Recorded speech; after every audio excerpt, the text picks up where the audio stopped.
La loi Boutin, instaurée pour améliorer les rapports locatifs, précise dans son article 78 que le contrat de location doit indiquer la surface habitable du bien loué.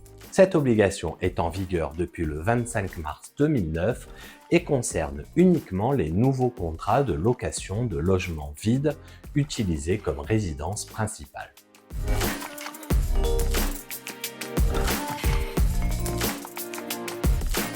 La surface habitable, selon la loi Boutin, diffère de la superficie privative définie par la loi Carrez. La surface habitable doit être calculée dans tous les cas, alors que la surface Carrez ne s'applique qu'aux biens en copropriété. La surface habitable doit être mentionnée dans un bail de location, tandis que la surface Carrez est mentionnée dans un acte de vente.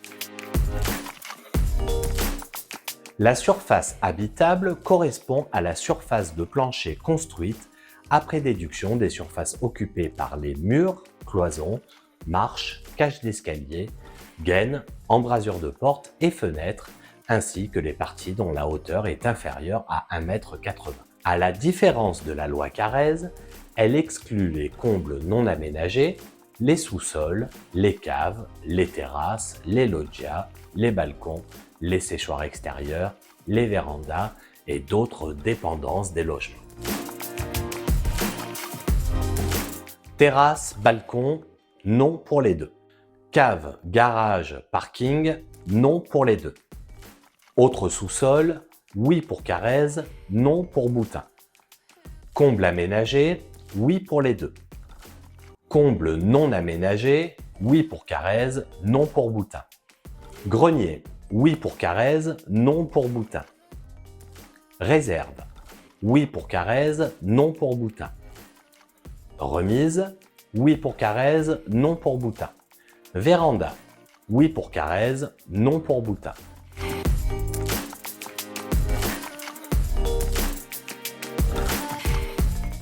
Cet article stipule que le contrat de location doit préciser la surface habitable du bien loué. Cette obligation s'applique depuis le 25 mars 2009 au nouveau contrat de location de logements vides en résidence principale.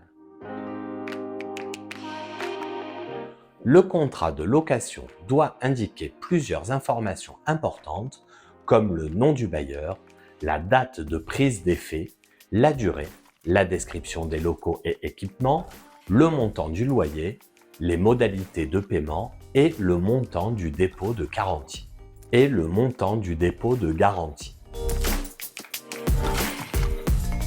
La surface et le volume habitable d'un logement doivent respecter des critères minimaux. La surface habitable est calculée en déduisant certaines surfaces des planchers construits.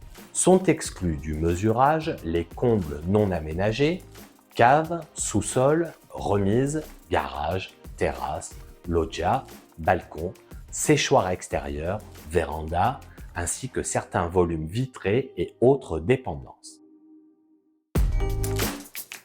La loi Boutin impose que la surface habitable soit précisée dans les contrats de location de logements vides en résidence principale depuis le 25 mars 2009. Cette exigence permet d'assurer une meilleure transparence et protection pour les locataires.